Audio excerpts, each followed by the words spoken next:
자, 오늘 13과를 공부할 차례입니다. 13과 제목 한번 읽어보실까요? 위임식 제사. 이 제사에 관한 얘기만 나오면 복잡합니다. 이해도 잘 안 되고요. 또 재미도 없고요. 또 신약적으로 이 무슨 의미가 있는지 빨리 적용도 잘 안 되고요. 여러분 그렇습니다. 성령께서 오늘 우리들에게 특별히 좀 밝혀주시는 은혜가 있으시길 바랍니다. 하나님께서 우리를 부르시는 것은요, 두 종류가 있습니다. 하나는 뭔가 하면 하나는 우리를 죄로부터 불러내 주시는 겁니다. 죄로부터 우리 불러내 주신다라고 하는 것은 하나님의 자녀가 되게 하는 부르심, 다른 말로 말하자면 은혜 안에 소속되게 하는 바로 부르심, 또 다른 말로 말하자면 하나님의 백성을 만들어내는 하나님의 백성의 창조, 소위 말해서 이제 거듭나게 하는 걸 말하지 않습니까? 이 부르심이 있고요. 그 다음에 또 하나의 부르심이 있는데, 이렇게 하나님의 백성된 자들 중에서 특별한 일을 위한 부르심, 여기 또 하나 더 있는 겁니다. 그러니까 어떤 사람에게, 하나님의 백성된 어떤 사람에게 특별한 일을 바로 맡기시기 위해서 바로 부르시는 것을 말합니다. 그런데 특별한 일을 위한 이 부르심에는요, 부르심은 내가 하고 싶다고 해서 할 수 있는 것도 아니고, 내가 하기 싫다고 해서 뭡니까? 안 하는 것도 아니고, 이게 바로 여러분 특징입니다. 구약시대는 여러분 어떤 게 있었을까요? 당연히 제사장, 대제사장이겠죠. 근데 오늘 이 본문의 내용은 뭔가 하면, 우리가 지난주 수요일에 말씀을 들었지 않습니까? 그러니까 이 제사장, 대제사장은 누가 세웁니까? 하나님이 세우시죠. 하나님이 세우시는데, 그런데 하나님께서 선택하신 이 사람들을, 그러니까 임명하는 의식, 쉽게 말하자면 오늘날로 말하자면 뭘까요? 위임식 같은 구약시대의 위임식을 말하는 겁니다. 당연히 구약시대는 뭘로 했을까요? 요즘도 여러분 무슨 위임식 하거나 안수식 하게 되면 어때요? 너무너무 길어. 뭐 그래 순서가 많은지 뭐가 복잡해요 이게요. 근데 여러분 구약시대에 비하면 아무것도 아니에요. 구약시대는요, 제사장, 대제사장을 임명하는 위임식 절차인데, 오늘 본문의 내용이요, 뭐가 굉장히 제사를 통해서 하는데 굉장히 여러분 복잡합니다. 왜 이렇게 그 제사장, 대제사장을 위임하는 이 예식이 왜 이렇게 복잡했느냐, 제사를 통해서 하는데 왜 이렇게 뭐가 많으냐 이겁니다. 이게 도대체 무슨 의미를 가지고 있느냐, 오늘 우리가 말씀을 좀 묵상하고 또 적용해야 될 것이 바로 그런 내용입니다. 자, 여러분 본문 이해를 위한 도움만 한번 읽어보실까요? 같이 읽겠습니다. 본문 말씀은 하나님께서 아론과 그의 아들들을 대제사장과 제사장으로 임명하신 후 그들로 하여금 위임의 제사를 드리게 한 내용입니다. 쉽게 말하면 임명식과 같습니다. 하나님께서는 모든 백성이 모인 자리에서 단순히 제사장과 대제사장으로 선포하시지를 않고 아주 까다롭고 의미 있는 제사를 드리게 하셨습니다. 그것은 위임식 제사를 통해서 그들이 해야 할 일의 성격과 어떤 식으로 헌신해야 할지를 보여주는 겁니다. 자, 1번 문제 한번 읽어보실까요? 1번 같이 읽습니다. 대제사장과 제사장의 위임식에는 세 가지 종류의 제사가 포함되어 있습니다. 우선 속죄 제사입니다. 그런데 제사장의 속죄제는 상당히 자세하게 이루어집니다. 그 과정이 어떠하며 하나님이 의도하신 것이 무엇일까요? 이렇게 묻습니다. 답이요, 10절부터 14절까지 말씀인데 본문의 내용이 이게 좀 깁니다. 길어서 여러분 10절부터 14절까지 일단 한번 다시 한번 읽어보실까요? 읽고 이게 뭐가 복잡한지 한번 읽어보도록 하고 뭐가 핵심인지 한번 읽어보겠습니다. 10절부터 14절까지 같이 읽습니다. 너는 수송아지를 회막 앞으로 끌어오고 아론과 그의 아들들은 그 송아지 머리에 안수할지며 너는 회막문 앞에서 송아지를 잡고 그 피를 네 손가락으로 제단 뿔들에 바르고 그 피 전부를 제단 밑에 쏟을지며 내장에 덮인 모든 기름과 간 위에 있는 꺼풀과 두 콩팥과 그 위에 기름을 가져다가 제단 위에 불 싸르고 그 수소의 고기와 똥을 진 밖에서 불 사르라. 이런 속죄제니라.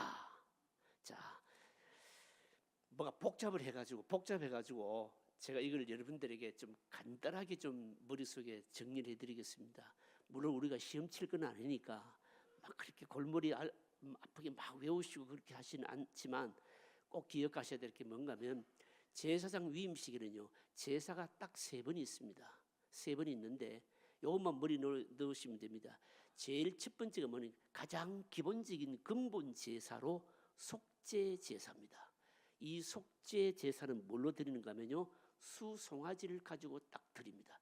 요거는 딱 한 번만 합니다.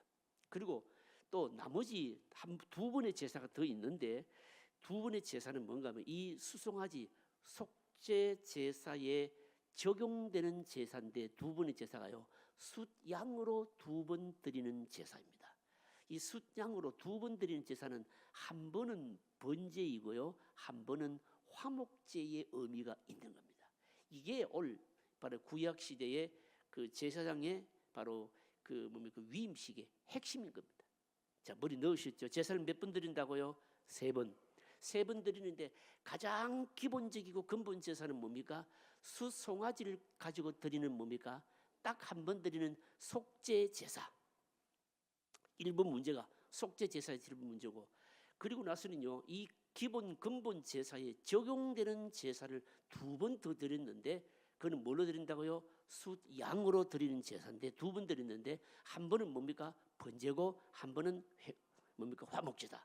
요게 전부 이제 3번 제사를 드림으로 뭡니까? 구약 시대에 그 제사장 이제 위임식이 이제 제사였습니다. 근데 1번 문제가 뭔가하면 속죄 제사의 제사는 상당히 자세하게 이루어진 그 과정이 어떠하냐? 하나님 의도하신 것이 뭐냐? 이렇게 묻거든요. 그 과정이 여러분 어떻습니까? 과정에 보시면요. 일단 첫 번째로 보시면 어떻게 합니까? 숫송아지를 뭐 합니까? 끌고 오지요. 그죠? 끌고 와서 어떻게 합니까? 회막문 앞으로 끌고 와서 아론과 그의 아들들은 그 송아지 머리에 뭐 한다고요? 안수를 한다. 여러분 여기 있어요. 여러분 뭡니까? 안수는요. 우리가 그 목사님이나 뭐 아니면 뭐 제사장에게 그 직분을 위임하는 할 때 붙는 그 안수하고는 전혀 다른 의미입니다. 여기 안수는 여러분 어떤 의미 있을까요? 여기 안수는 어떤 의미 있을까요? 제가 이 부분에 대해서 신약 성경을 설교를 하면서 주일 아데베 시간에도 설교를 이미 가르쳐 드렸어요. 가르쳐 드렸는데 그런데 뭐 이미 다 까먹으셨겠죠, 그죠? 그러니까 수송아지를 제사를 드리기 위해서 잡기 전에 안수를 했다. 안수를 했다는 말은 이게 무슨 말인가 하면요. 소위 말해서 사람이 가지고 있는 죄를 그 누구에게요? 그 송아지에게 뭡니까? 떠넘기는 거예요. 이게 무슨 말인가 하면 죄를 뭡니까? 전가시킨다, 옮긴다, 떠넘긴다라고 하는 의미를 바로 가지고 있는 거예요. 이게요. 이거는요 다른 말로 신학적인 표현을 하자면 뭡니까? 대속의 원리예요. 여러분 보십시오. 예수님께서 십자가에서 우리를 위해서 죽으셨잖아요. 그죠? 죽으셨는데 우리가 대속이라고 말해요. 대속이 무슨 말입니까? 내가 죄값을 치러야 되는 것을 예수님께서 뭡니까? 대신 치르셨다는 거 아니에요. 그러니까 여러분 이 속죄 제사는요 근본적으로 딱 한 번 드렸는데 그럼 이건 뭘 의미하는 것일까요? 속죄 제사 전체가 다분히 뭡니까? 예수님의 십자가에서 우리를 위해서 죽으시는 희생 제사를 바로 그림자로 그대로 보여주고 있는 겁니다. 그러니까 이 제물들 수송아지 제물 위에 안수를 한다는 것은 바로 이 죄인들의 그 죄값을 죄를 뭡니까? 그 송아지에게 전가시키는 겁니다. 그래서 그 보시면요, 뭡니까? 아론과 그의 아들들 제사장 대제사장들의 사람들 아닙니까? 이 사람들의 죄를 어디에다가요? 송아지에다가 전가시키는 겁니다. 넘기는 겁니다. 그렇게 하고 나서 그 다음엔 어떻게 합니까? 그 다음엔 어떻게 하는가 하면 보시면요, 어떻게 합니까? 송아지를 뭡니까? 잡고 그리고 나서는요 잡는데 그 다음에 보시면 잡고 난 이후에 또 복잡합니다. 피를요 4손가락으로 찍어서 제단의 4뿔에 바르고 나머지 피는 모두 단 아래다 쏟아버리고 그리고 나서 죽은 송아지를 바로 제단에서 그냥 불사르는 것이 아니고 어떻게 합니까?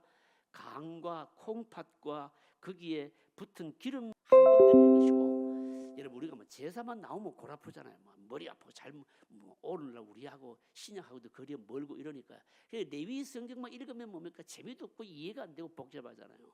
그 제사 나오면 막 알레르기 반응이 일으키는 거예요. 성경에. 여러분 이거는 목사도 마찬가지예요. 목사도 마찬가지입니다.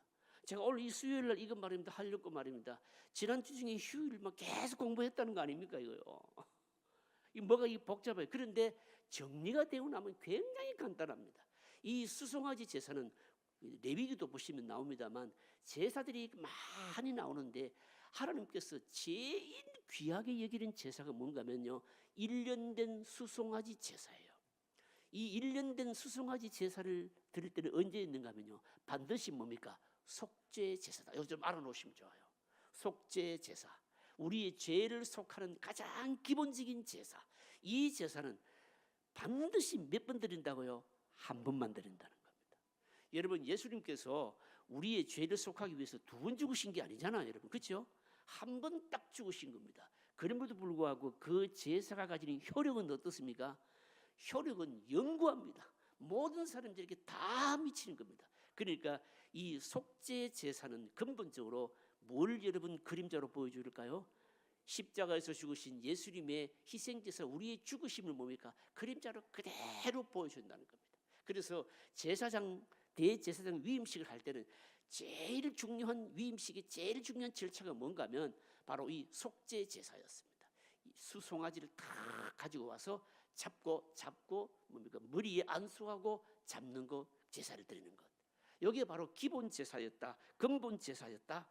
이걸 딱 알아놓으시면 됩니다. 그리고 이 제사를 드리는 과정에서 제단에 피를 찍어 붙이고 태우고 하는 이런 의미는 뭔가 하면 그 뒤에 가면요, 좀 자세한 과정 속에서 나오는 것은 뒤에 가면 문제 질문 나오고 있습니다. 나오고 있는데 그때 가서 하기로 하고, 자 일단 기본적으로는 제사를 3번 드리는데 가장 기본 제사가 무슨 제사라고요? 속죄 제사. 뭘 가지고 드린다고요? 수송아지를 가지고 드린다. 예, 이것만 여러분 기억하시면 됩니다. 요거는, 이 제사는 뭡니까? 예수님의 십자가의 죽으심을 연결하는 제사다. 이렇게 알아놓으시면 됩니다. 자, 그 다음에 보세요. 2번 문제 보실까요? 2번 또 같이 읽겠습니다. 2번째 제사는 숫양을 드리는 제사인데, 이것은 숫양을 잡아서 각을 뜨고 그 전체를 제단 위에 불사르는 것이다. 이것은 간단 명료한 제사인데 특징이 무엇이며 하나님의 의도는 무엇인가? 자, 15절부터 18절. 이제 그러니까 수송아지를 통해서 근본 제사인 속죄 제사를 드리고 2번 제사를 더 드리는데, 2번 제사는 한 번은 2번 다 뭡니까? 양을 가지고, 숫양을 가지고 드리는데, 한 번은 앞에는 뭔가면요, 뭔가 뭐 번제의 성격이고, 뒤에는 2번째는 뭐라고요? 화목제의 성격이다. 요 3번으로 다 끝나는 겁니다. 그래서 2번째 질문하고 있는 거예요. 그러면 숫양을, 첫 번째 양을 가지고 드리는, 숫양을 드리는 첫 번째 제사를 한번 보도록 하겠습니다. 자, 여러분 거기 오늘 우리가 읽었잖아요, 그죠? 15절부터 18절까지입니다. 15절부터 18절까지 또 같이 읽어보겠습니다. 또 너는 또 숫양 한 마리를 끌어오고 아론과 그의 아들들은 그 숫양의 머리 위에 안수할지며, 너는 그 숫양을 잡고 그 피를 가져다가 제단 위에 주위에 뿌리고 그 순양의 각을 뜨고 그 장부와 다리는 씻어 각을 뜬 고기와 그 머리와 함께 두고 그 순양 전부를 제단 위에 불사르라. 이런 여호와께 드리는 번제요, 이런 향기로운 냄새니 여호와께서 드리는 화제니라. 자, 여러분 여기서 핵심만 아시면 되는 겁니다. 이제 숫양을, 첫 번째 숫양을 가지고 드리는 제사는요, 보시면요 뭐라고 표현하고 있는가 하면 18절은 뭐라고요? 과정은 요래요래요래한데 여호와께 드리는 뭐라고요? 번제요, 이렇게 말하잖아요, 그죠? 번제요. 그러면서 이 번제는 뭡니까? 하나님 앞에서 향기로운 냄새요, 이렇게 말합니다. 여러분 이게 무슨 말씀일까요? 순양을 잡아서 각을 떼고 다 처리를 해서 그리고 제사를 딱 드리는데, 이거는 번제요, 태운다는 거죠, 그죠? 태우는데, 근데 이 번제에 대해서 바로 향기로운 냄새니 여호와께 드리는 화제니라. 화제는 것은 불로 드린다, 이 뜻입니다. 이거는요 성격을 말하는 것이고요, 성격 방법을 말하는 건 아니에요. 근데 이 번제인데, 번제에 대해서 향기로운 냄새라고 이렇게 말하고 있거든요. 이게 무슨 뜻일까요? 향기로운 냄새다. 하나님께서 막 고기가 막 번제를 드리니까 고기가 막 타니까 냄새가 막 고기 타는 냄새가 너무 좋다. 이런 뜻일까요? 오해하시면 안 돼요, 여러분. 고기 좋아하시는 분들은요, 고깃집 근처만 걸어가다가도 막 고기 냄새가 나가지고 막 고깃집에 막 들어가고 싶어 하잖아요. 그렇게 생각하시면 안 된다는 거예요. 그러니까 이 두 번째, 그러니까 이제 근본 제사를, 그러니까 수송아지를 가지고 이 뭡니까 속죄 제사를 드리고, 두 번째는 뭡니까 숫 양을 가지고 드리는데 태워서 드리는 건데, 그 태우는 냄새가 여호와께 향기로운 냄새요라고 하는 이 말은 고기 타는 냄새가 좋았다는 뜻이 아니고, 잘 들으셔야 됩니다. 기본적인 제사인, 그러니까 뭡니까 수송아지를 가지고 드렸던 이 화목 제사가 하나님께서 완전히 받으셨다. 완전히 받으셨다. 그래서 사람의 죄가 완전히 깨끗하게 정리되었다, 청산되었다라고 하는 그런 의미로 뭡니까 받아들여졌다라고 하는 의미로 뭡니까 거기 보시면요, 여호와께 향기로운 냄새니라고 하는 말이 그 뜻인 겁니다. 이해가 되십니까, 여러분? 이해가 되십니까?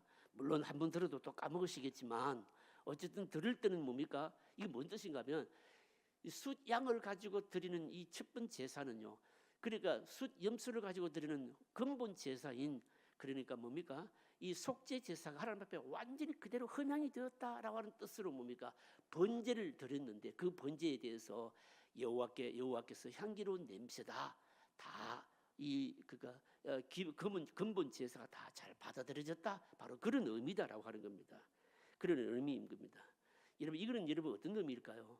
우리가 그러니까 우리 사람의 죄가 완전히 용서를 받았다, 그런 표시로 뭡니까 숫양을 가지고 첫 번째 제사를 드렸다라고 하는 겁니다. 여러분 이해되십니까? 요즘은 그러면 여러분 우리가 제사를 드리지 않고 예배를 드리잖아요. 우리의 죄가 용서를 받았다, 이런 게 뭘로 표시하면 될까요? 하나님께서 그 번제를 드리면서 냄새를 맡았다, 냄새 좋았다, 이렇게 말씀도 하시지도 않고, 어떻게 여러분 우리가 우리의 죄가 용서를 받았다고 어떻게 알 수 있을까요, 여러분요? 눈에 보이는 제사를 드리는 것도 아닌데, 그럼 어떻게 알 수 있을까요? 우리 신약 시대는요? 우리 신약 시대는 여러분 성령께서 우리 마음속에 우리의 뭡니까 어떤 죄된 모습들을 하나님 앞에 내어놓고 기도하고 간구하고 그렇게 하게 될 때 어떻게 합니까? 성령께서 우리 마음속에 기쁨을 주시고 또 확신을 주시고, 그렇게 함으로 말미암아 어떻게 되었습니까? 우리의 이 모든 죄 용서나 이런 것들이 하나님 앞에 흠양되었다라는 것을 우리가 알 수 있는 거죠. 그죠? 여러분, 이 구약하고 신약하고 방식이 전혀 다르다는 걸 여러분 아셔야 됩니다. 아셔야 됩니다. 그다음에 다음 또 3번 문제 보십시다. 3번 여러분 같이 읽으실까요? 같이 읽겠습니다. 세 번째 제사는 좀 복잡한데 다른 여기 보시면요, 지금 이 3번 4번 하고 보시면 숫 염소가 자꾸 나오는데 이 좀 순양으로 고쳐야 돼요. 다 순양으로 고쳐야 되고, 이게 왜 순양이냐면 지금 이 개역 성경에는 순양으로 되어 있는데 예전의 성경은 뭐로 되어 있는가 하면 순염소로 되어 있어요. 이게 이 염소하고 양하고 뭐가 구분이 안 되어 있는지 번역하면서 어쨌든 그래야지 순양으로 고칠 것이야 됩니다. 같이 읽습니다. 세 번째 제사는 좀 복잡한데 다른 숫염소 한 마리를 잡아서 그 피를 제사장의 귓뿌리에 엄지가락 손가락과 발가락에 바르고, 그 피를 다른 기름과 함께 제사장의 옷에 뿌리고, 또 다른 누룩 없는 떡을 과자와 함께 하나님 앞에서 흔들고, 일부는 앞서 드린 번제물과 함께 불사르고 그 일부는 제사장의 몫이 되게 드리는 제사이다. 이런 복잡한 제사 의식이 의미하는 것이 무엇일까? 자, 여러분 보시면 19절부터 25절까지 나와요. 여기 여러분 또 중요한 의미가 들어있는 게 나와요.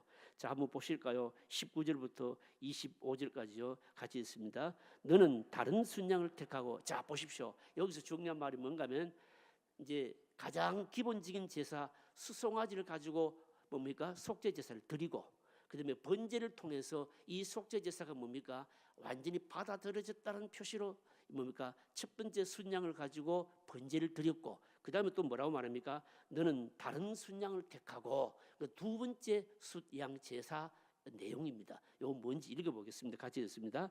너는 다른 순양을 택하고 아론과 그 아들들은 그 순양의 머리 위에 안수할지며, 너는 그 순양을 잡고 그것의 피를 가져다가 아론의 오른쪽 귓뿌리와 그의 아들들의 귓뿌리 오른쪽 귓뿌리에 바르고, 그 오른손 엄지와 오른발 엄지에 바르고 그 피를 제단 주위에 뿌리고 제단 위에 피와 관유를 가져다가 아론과 그의 옷과 그의 아들들과 그의 아들들의 옷에 뿌리라. 그와 그의 옷과 그의 아들들과 그의 아들들의 옷이 거룩하리라. 또 너는 그 순양의 기름과 기름진 꼬리와 그것의 내장에 덮인 기름과 간 위의 끝풀과 두 콩팥과 그것들 위에 기름과 오른쪽 넓적다리를 가지라. 이런 위임식의 순양이라. 또 여호와 앞에 있는 무교병 광주리에서 떡 한 개와 기름 바른 과자 한 개와 전병 한 개를 가져다가 그 전부를 아론의 손과 그의 아들들의 손에 주고 그것을 흔들어 여호와 앞에 요제를 삼을 치며 너는 그것을 그들의 손에서 가져다가 제단 위에서 번제물을 더하여 불사라라.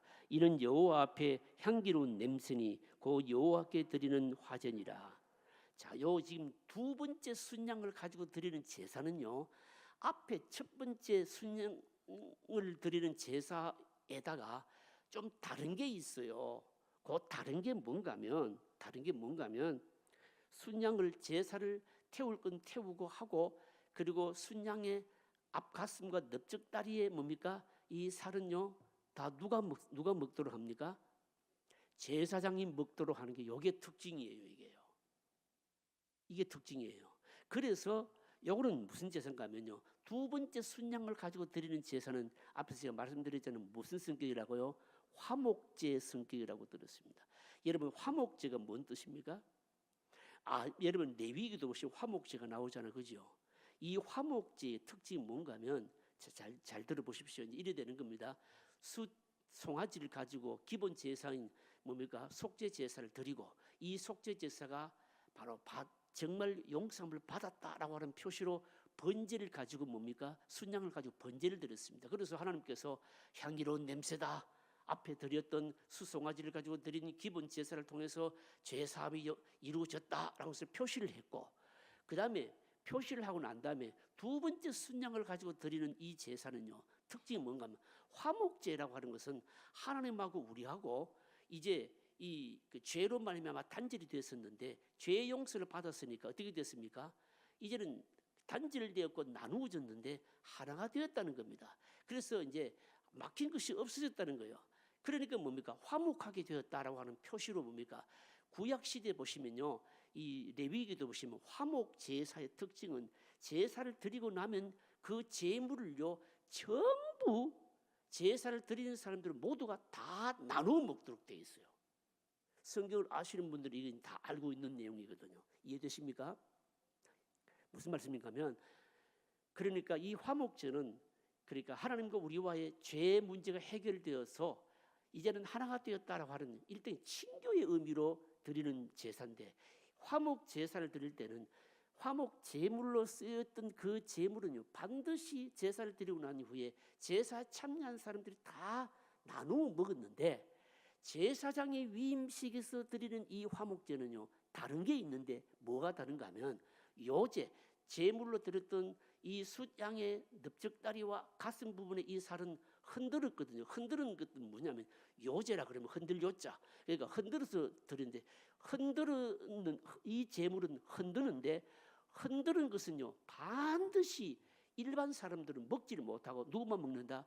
제사장만 딱 먹도록 한 게 이게 특징인 거예요. 그래서 제사장 위임식 때 드리는 이 화목 제사는 일반 화목 제사와 다른 게 있는데, 그거는 뭔가 요제를 반드시 드리고, 이 요제로 드린 그 제물은 일반 성도는 못 먹고 백성들은 못 먹고 누가 먹습니까? 제사장만 딱 먹도록 했다는 겁니다. 이게 특징이에요. 그러면 제사장만 이 제물을 먹도록 하는 이게 도대체 무슨 의미를 가지겠느냐 이 말입니다. 이게 제사에서 무슨 의미가 있겠느냐 이 말입니다. 여러분, 이게 무슨 의미가 있을까요, 여러분요? 숫양의 가슴과 넓적다리는요 반드시 제사장만 먹도록 그렇게 했는데, 이거는 일반 이 화목 제사는 없는 거란 말입니다. 이거 무슨 의미가 있겠냐는 겁니다. 무슨 의미가 있을까요, 여러분요? 여러분, 사람은 먹는 것 때문에 마음 상하고 욕심 나잖아요. 만약에 그게 일반 백성들도 다 먹게 되었다면 어떻게 될까요? 잘못하면 말입니다. 잘못하면 제사장의 몫이 안 돌아올 수도 여러분 있어요. 또 아니면 뭡니까? 제사장의 것은 뭡니까? 욕심될 수도 있을 것이고요. 하나님께서 이 제사장 위임식에서 드린 화목 제물은 일단 일반 백성들은 못 먹게 한 것은 어떤 의미가 있는가 하면 제물을 가지고 그 제사장을 산다거나 제사장의 마음을 움직이거나 제사에 영향을 미치는 어떤 것을 하지 못하도록 하기 위함인 거예요. 이해가 되십니까? 제사장 위임식 때 드리는 이 화목 제사의 이 제물은요, 일단 다른 일반 백성은 손을 못 대게 하는 이유는 제물 때문에, 제물로 인해서 제사장으로 하여금 제사에 영향을 미치는 일을 못하게 하기 위함이었다는 겁니다. 이게 의도가요, 여러분요. 여러분 이런 그러면 신학적으로 오늘 우리가 뭘 의미할까요, 여러분요? 사실은 여러분 이 교회론적으로 적용하게 되면 여러분 이게 심각한 거예요. 이거는요, 상당히 중요한 의미를 가지고 있는 겁니다. 무슨 말씀인가 하면 구약시대 제사장을 위임할 때부터 제사장은 제사에 영향을 미칠 수 있는 물질적인 어떤 부분에 대해서 일체 뭡니까? 백성들로 하여금 영향을 미치지 못하도록 이 위임식 때 가졌던 이 제물에 대해서는, 이 화목 제물에 대해서는 일반 백성은 못 먹게 했다는 거예요. 여러분 신약시대 여러분 이것도 마찬가지입니다. 여러분 신약시대 제사를 맡고 있는 사람이 누굽니까? 일단 교회로 본다면 목사겠죠. 이 목사는요 제사를 담당하고 있는 사람인데 제사를 담당하고 있는 사람으로 하여금 물질적인 것이나 이런 것들을 통해서 제사에 영향을 미치도록 하지 못하기 위해서 그랬다는 거예요. 이게 벌써 뭡니까? 구약시대부터 상당히 뭡니까? 벌써 이게 중요한 의미를 가지고 있는 거예요. 제사에 영향을 미치려고 하는 이런 행위는 일체 못하게 했다는 겁니다. 여러분 오늘 우리가 교회론적으로 오늘 교회 안에서 적용한다면 이게 어떻게 적용될 수 있을까요, 여러분? 쉽게 말하자면 목사로 하여금 제사를 감당하는 목사로 하여금 말씀을 맡은 사람으로 하여금 먹고 사는 문제나 이런 것들을 흥정하지 못하도록 했다는 거예요. 이게요.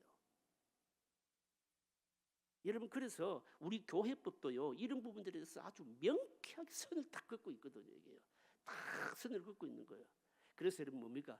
그래서 어쨌든 이 말씀을 맡고 있는 주의 종들에 대해서는 먹고 사는 문제나 이런 것들로 인해서 뭡니까? 거기에 뭡니까? 매이거나 책 잡히거나 또 뭡니까? 영향을 받거나 하도록 해서는 안 된다는 것이 이게 뭡니까? 하나님의 의도인 겁니다. 이게 제사장 위임식 때 뭡니까? 이미 벌써 나타나 있다는 거죠. 적용했으면 좋겠어요. 그 다음 문제 보십시다. 다 몇 번 할 차례입니까?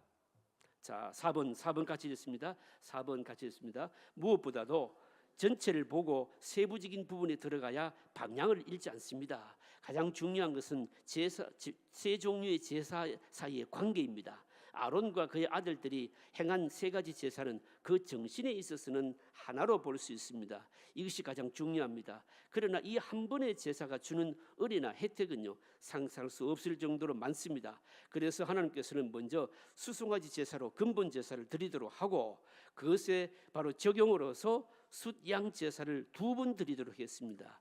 원래 순양 제사는 이스라엘 백성들에게 가장 귀한 제사로 인식이 되었습니다. 특히 1년 된 수송아지 제사는 제사 가운데 최고의 제사로 생각했습니다. 이 수송아지 제사는 한 번으로 충분했습니다. 그러나 그것이 가지는 의미는 단순하지 않습니다. 그래서 그 송아지 제사에 대한 적용으로 2번의 숫양 제사가 추가되었습니다. 그러면 순양 제사를 통해서 생각나는 것이 무엇입니까? 자, 이거는요 이제 앞에 읽었던 본문 전체입니다. 2번의 이 순양 제사로 하여금 생각나는 게 하는 것이 도대체 뭐냐라고 하는 겁니다. 이건 이제 좀 세부적으로 들어가는 것이죠. 이미 2번의 순양 제사에 대해서는 한 번은 번제고 한 번은 뭐라고요? 화목제성격이다 말씀드렸습니다. 여러분요. 그러면 여러분 번제를 먼저 한번 첫 번째 숫양을 가지고 드린 번제를 한번 생각해 보도록 하겠습니다. 번제를 드리는데 보시면요 내장이나 기름이나 콩팥이나 이런 것들을 어떻게 합니까? 전부 다 안에서 다 불사르게 했거든요. 여러분 이게 무슨 의미를 가질까요, 여러분? 무슨 의미를 가질까요, 여러분? 뭐 때문에 그냥 재물을 그냥 태워버리면 되지. 내장, 기름, 콩팥 이걸 다 따로따로 하나씩 다 넣어서 이렇게 불사도록 했느냐? 여러분 이것은 여러분 어떤 의미를 가지고 있느냐? 바로 그런 질문인 겁니다, 여러분. 여러분 보십시오. 우리는요 이거는 사실 예수님께서 십자가의 죽으심의 의미를요 다른 차원에서 좀 생각나게 만드는 것이거든요.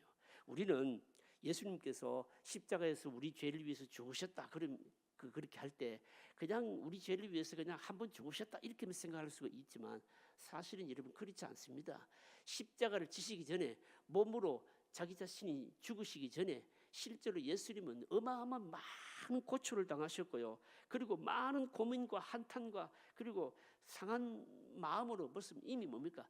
이 오장육부가 썩을 대로 다 썩은 거죠, 여러분요. 그래서 우리는 예수님이 죽으심을 딱 생각할 때 그냥 한 번 죽으심의 십자가에 한 번 죽으심 이것만 생각해서는 안 되고요. 뭘 말씀하는 겁니까?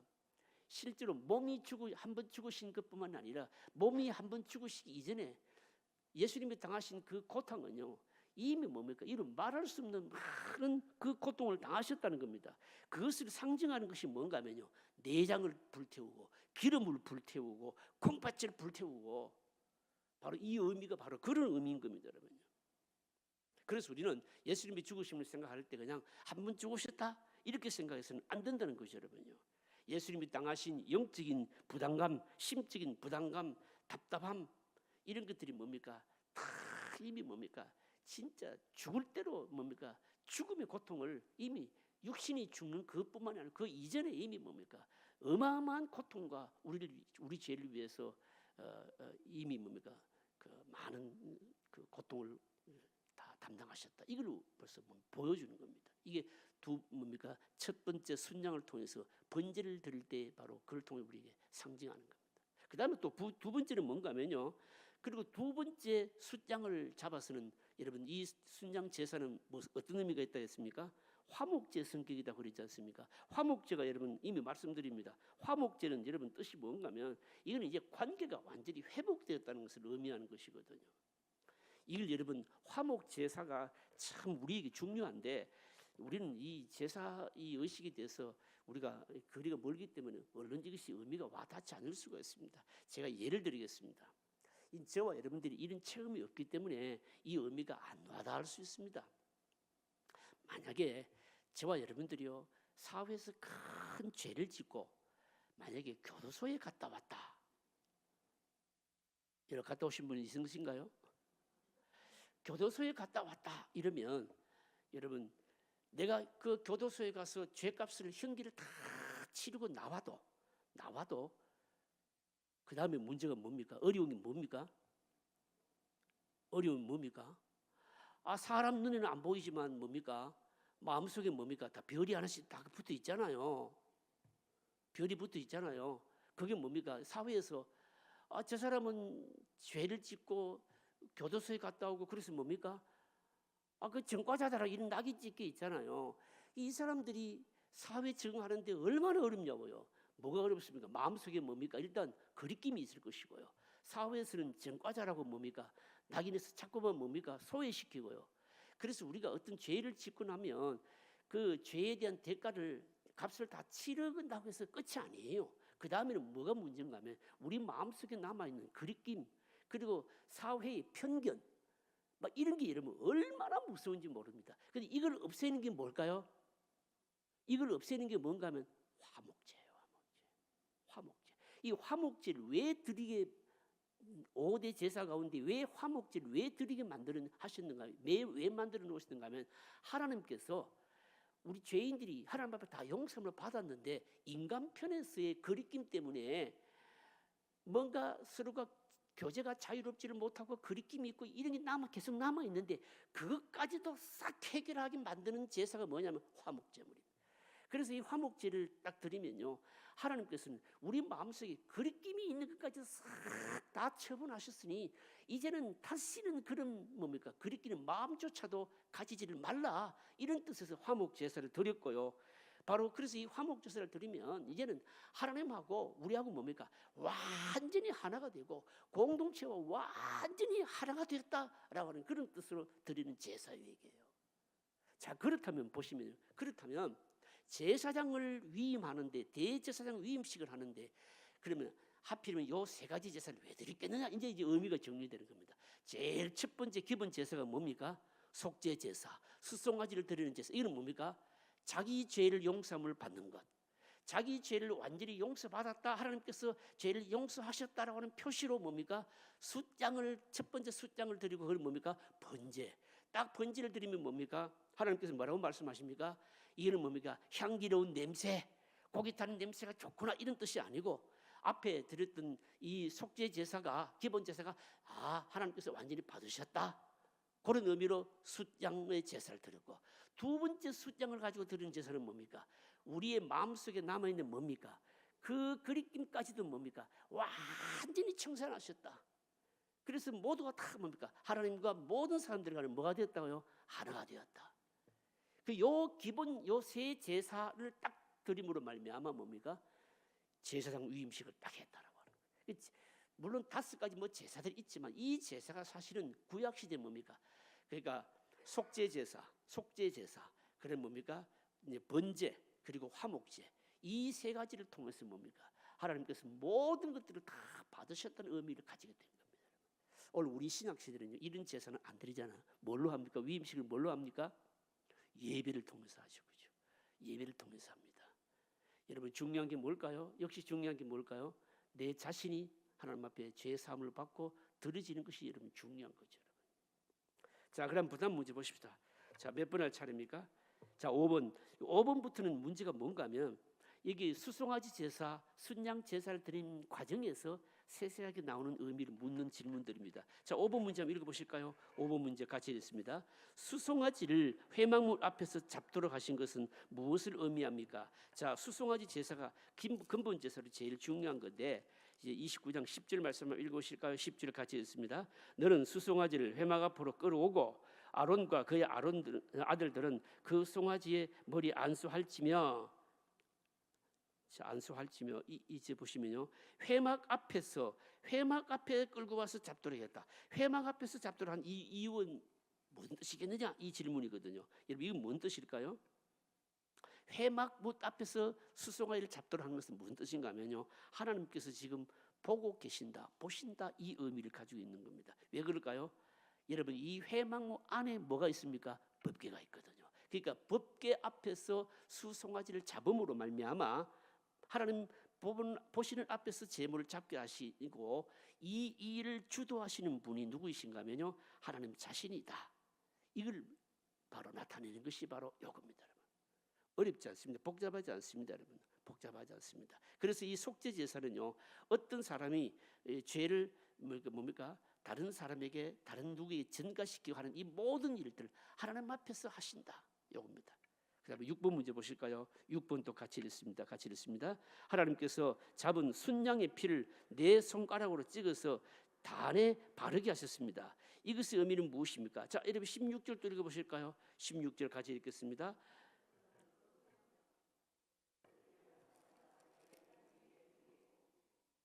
첫 번째 순양을 잡아서 번제를 드릴 때 어떻게 했는가 하면요, 언제 했는가 하면 순양의 피를 네 손가락을 찍어서 단에 바르게 했다. 이는 무슨 뜻이긴, 이 질문이거든요. 이건 뭔 뜻일까요? 이건 무슨 뜻인가 하면요, 단을, 숫양의 피를 네 손가락으로 그 단에 발랐다고 했으니 이 단은 오직 이 용도로만 사용해야 된다, 이 용도로만 제한해야 된다, 이 뜻이에요. 여러분요, 피를 찍지 않는 제단은 다른 용도로 사용할 수 있을는지도 모릅니다. 평소에 제단으로 쓰다가 아니면 뭡니까, 사람을 뭐 짐승을 요리하는 요리대로 쓸 수 있고 이래 하는지는 몰라요. 그러나 여기에 이 숫양의 피를 딱 단에 바른 이상은 이 단은 다른 용도로 쓰면 안 된다, 이 뜻입니다. 여러분, 제가 영화를 봤는데요, 영화를 보면요, 전쟁 영화를 보게 되면요, 해군들을 보시면 해군 함정이 있잖아요.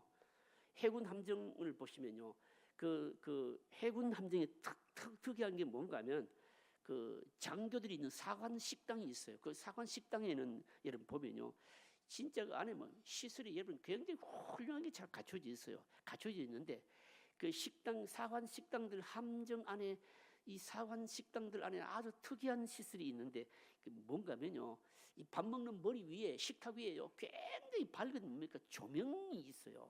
그 조명이 여러분 왜 필요한가 하면요, 평소에는 밥 먹을 때는 뭡니까, 불이지만 전쟁을 하다가 사람이 막 총탄에 맞거나 하게 되면 어떻게 해야 될까요?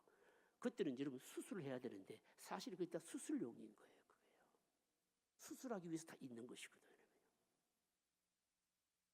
여러분, 이와 마찬가지로 우리가 평소에는요 여러 용도로 쓸 수 있겠지만, 그러나 순양의 피를 내 손가락으로 그 단에 딱 찍게 되면요, 그 단은 오직 이 용도로만 써야 되지 다른 용도로만 쓰면 안 되는 겁니다.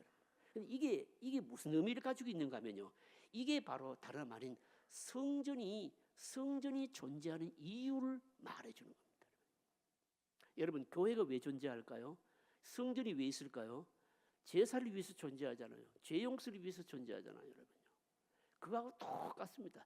일단 이 제물의 피를 단에 찍는다라고 하는 것은 뭡니까? 제사만을 위해서 사용돼야 된다, 이 의미입니다.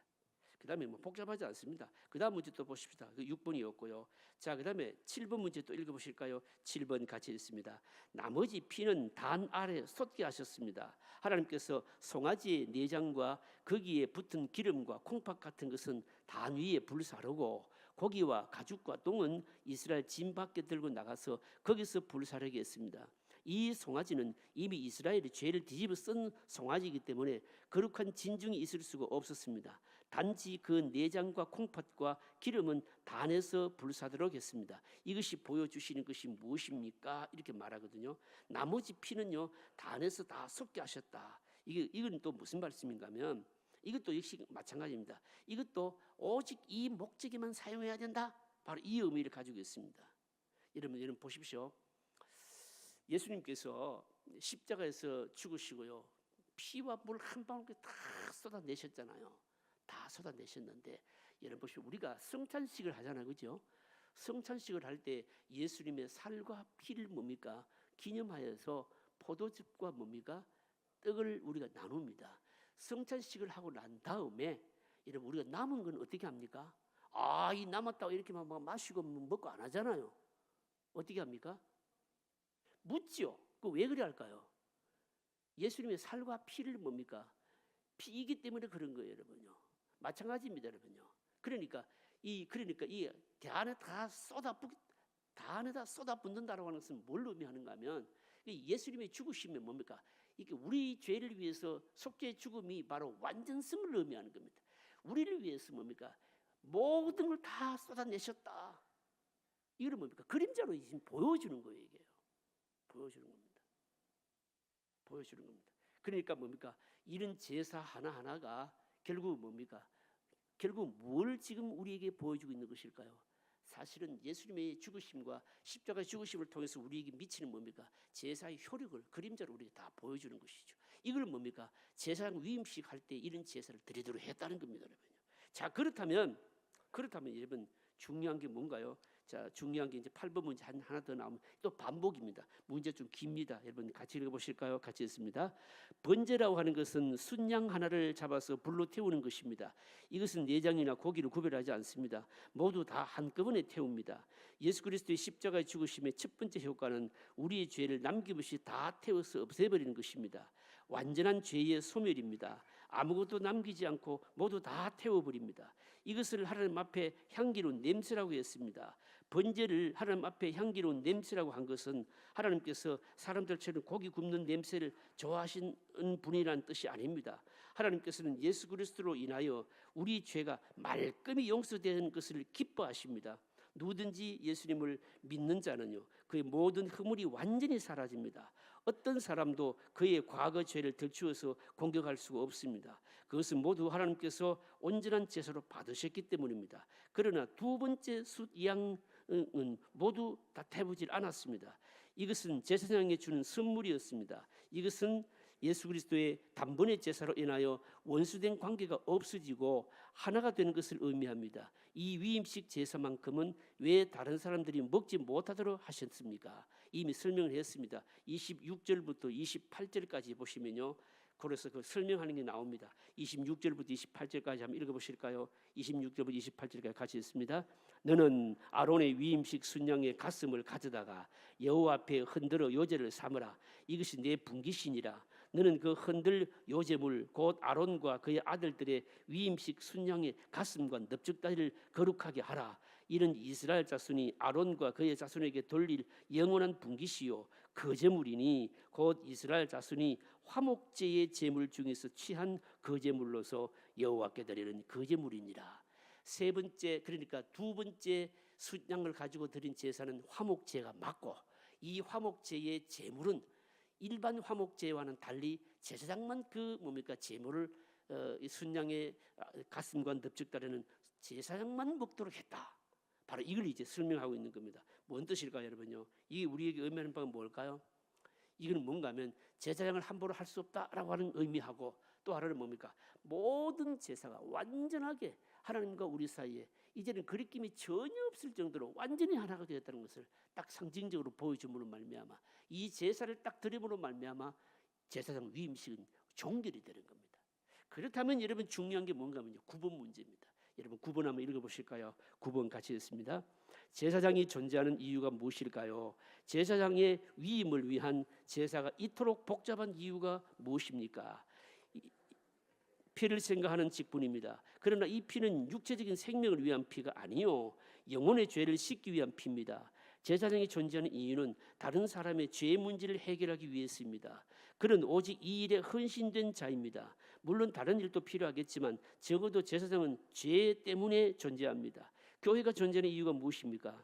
하나님 앞에서 우리의 죄가 용서되어 하나님과 새로운 관계에 있도록 하기 위해서입니다. 이것은 결코 다른 목적으로 전용될 수가 없습니다. 죄 문제에 대한 해결은 종교교육이나 예술적인 발전이나 다른 어떤 것으로 바꿀 수 없습니다. 교회론에 적용해 봅시다. 자, 이 구분 문제가 뭔가 하면, 이 구분 문제를 하려고 이제까지 설명을 했어요. 구분 문제가 뭔가 하면, 구약시대 제사장과 대제사장을 세우는 이 위임식이 세 번의 제사를 통해서 이루어졌는데, 그 세 번의 제사가 왜 이렇게 복잡하고 기냐 이 말입니다. 왜 이렇게 했을까요? 왜 이렇게 했을까요? 왜 이렇게 했는가 하면 문제 안에 답이 있어요. 최소한 제사장은요 쉽게 함부로 뭡니까 그렇게 세우지 못하도록 했고, 이 제사장이라고 하는 사람이, 대제사장이라고 하는 사람이 도대체 뭘 위해서 있는 사람인가라는 것을 이 복잡한 제사의 과정을 통해서 상기시키기 위해서 이렇게 한 거예요. 여러분 한번 생각해 보세요. 제사장 세우는데 그냥 덜렁 그냥 한번 제사로 탁 끝내버리고 나면 사람들이 어떻게 생각할까요? 제사장 그냥 뭐 쉽게 그냥 될 수 있는, 이렇게 생각할 수 있는 거예요. 그런데 이 세 번의 제사를 통해서, 그 과정들이 복잡한 것을 통해서 이 제사장들은 왜 이렇게, 대제사장은 왜 이렇게 복잡하게 세워져? 이 사람은 도대체 뭐 하는 사람이야? 이 사람이 하는 일이 뭐야? 라고 하는 것을 뭡니까? 자꾸 이스라엘 백성들에게 생각하게 했다는 거예요. 제사장은 뭐 하는 사람입니까? 제사장은 여러분 뭡니까? 이 백성들의 죄 문제를 해결하는 제사를 담당하는 사람이란 말입니다. 그래서 말입니다. 엄밀히 말하면 뭡니까? 피를 담당하는 사람이요, 이게요. 피를 담당하는 사람이란 말입니다. 여러분 생각해 보십시오. 예를 들면 이런 거 아니겠습니까? 의사가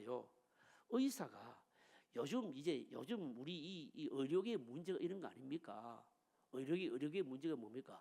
자꾸 의사들 가운데서 피를 보는 의사를 자꾸 안 하려는 거예요. 피를 보는 의사를 안 하려는 게 뭡니까? 심장 수술하는 거, 이거 여러분 개복하는 거 있잖아요. 배를 가르고 심장 수술하는 이 흉부외과라든지, 아니면 뭡니까? 뇌 수술하는 뭡니까? 이 머리 이거 뭐 깨고요 막 안에 하는 신경외과 수술이라든지, 이런 피를 보는 과는요 지원을 안 하는 거예요. 이 그릇이 문제잖아요, 이게요. 그러나 여러분, 그래서 여러분 뭘 많이 합니까? 돈 많이 벌고 간다는 뭡니까? 성형외과 많이 지원하고, 또 뭐 많이 지원할까요? 내과나 아니면 뭐 할까요? 피부과 이런 거 하는 거예요, 여러분요.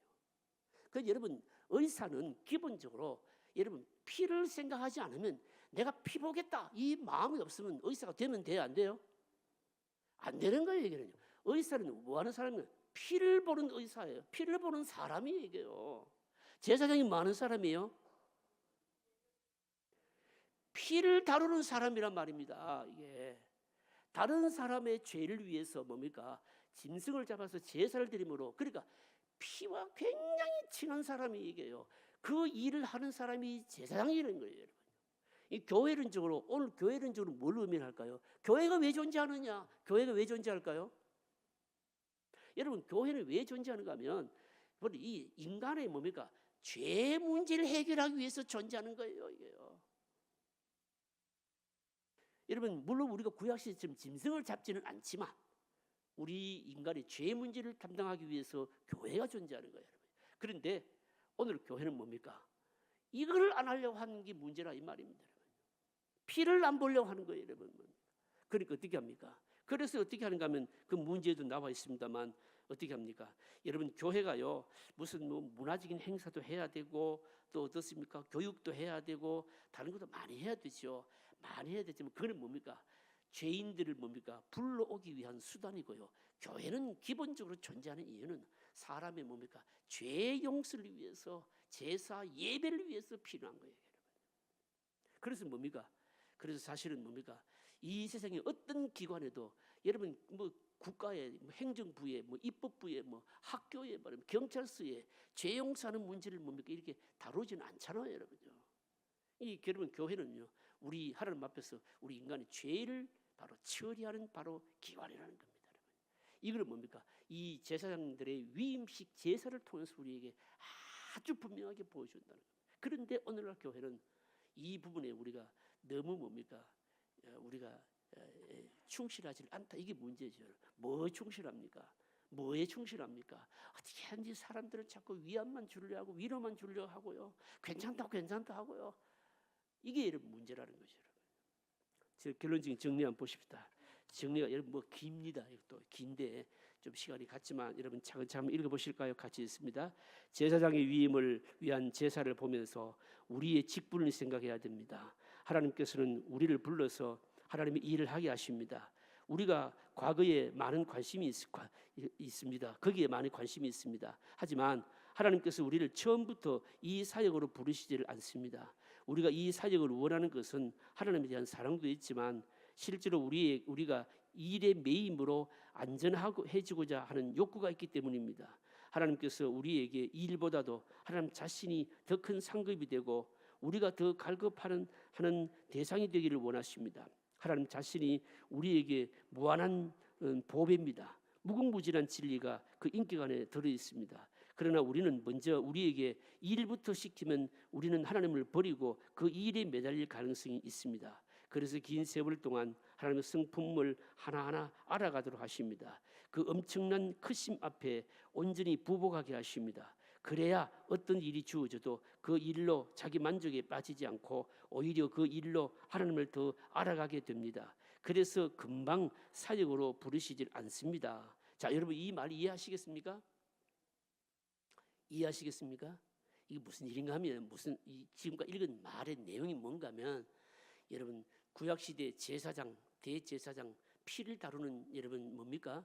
바로 직책이었거든요. 오늘 우리 신약시대 말입니다.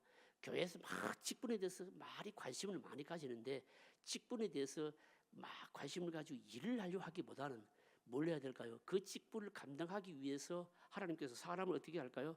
하나님을 더 많이 알아가도록 하는 이 일에 우리가 더 집중해야 된다는 겁니다. 여러분 지금 오늘 우리가 사실 어떻게 보면 심각하게 지금 질문하는 여러분 문제 아닙니까? 여러분요. 교회에서 여러분 보시면요 직분 받기는 막 열망하는데 여러분 내가 그 직분을 받기보다도 뭡니까? 직분을 받기에 뭡니까? 하나님을 더 온전히 알아가는 일에 더 우리가 뭡니까? 집중해야 됩니다. 오늘 우리 현대 교회가 지금 안고 있는 굉장히 여러분 큰 맹점 중에 여러분 하나거든요. 하나님 알아가는 일에 열심히 해야 된다는 겁니다. 내가 어떤 일을 맡으려고 자꾸 욕심 부리지 말고 하나님 아는 일에 더 열심히 해야 된다. 이 뜻이에요 이게요. 자, 계속 읽어보실까요? 그뿐 아니라 계속 읽습니다. 그뿐만 아니라 하나님 나라의 원리는 세상 나라의 원리와 완전히 다릅니다. 그래서 하나님 나라의 원리를 잘 알지 못한 자에게 중요한 일을 맡기면 금방 세상적인 방법으로 나아갑니다. 왜냐하면 아는 것이 그것밖에 없기 때문입니다. 가장 대표적인 것이 주님께서 제자들의 발을 씻기신 것입니다. 다른 사람이 정말 싫어하는 그 일을 하기 싫어하는 자는 자격이 없습니다. 교회 안에서 가만히 보면 역시 남이 알아주지 않는 일은 하지 않으려고 합니다. 처음에는 하나님 나라가 잘 보이지 않습니다. 자기 교회나 자기 자신밖에 보이지 않습니다. 그러나 조금씩 자라면서 거대한 하나님 나라가 보입니다. 그리고 거기에 아무도 관심을 가지지 않는 버려진 영역이 있다는 것을 발견하게 됩니다. 그리고 바로 거기가 자신의 부르심이라고 생각하고 마지막 남은 피 한 방울까지 다 쏟게 됩니다. 우리는 분명히 하나님 앞에서 제사장으로 부름받은 자들입니다. 이것은 단순히 죄에서 부름받은 것과 다릅니다. 이것은 결코 쉽지 않습니다. 왜냐하면 피를 만지는 일이기 때문입니다. 그리스도인은 죄에 관심을 가지는 사람들입니다. 물론 다른 사람들의 여러 가지 어려움에도 관심을 가집니다. 그러나 그런 피상적인 부분을 긁어주는 것이 그리스도인의 근본적인 사명이 아닙니다. 근본적인 사람은 사람을 살리는 것입니다. 우리는 이것을 위해서 부름받은 제사장들입니다. 무슨 뜻인가 하면요, 우리 오늘 교회 교인들이 진짜 관심을 가져야 될 게 뭔가 하면 다른 사람 몸 아픈 거, 어려운 일, 마음 아픈 것도 관심을 가져야 되지만 무엇에 대해서 관심을 가져야 되는가 하면 오늘 교인들이 다 숨겨놓고 덮어놓고 있는 죄로 인해서 고민하고 아파하는 이 문제에 대해서 뭡니까? 관심을 가져야 된다는 거죠, 여러분요. 왜냐하면 그게 교회가 존재하는 이유이고 그렇게 될 때 그 사람이 뭡니까? 제사장으로 쓰임 받고 있다, 이런 뜻입니다. 여러분 기도하십시다.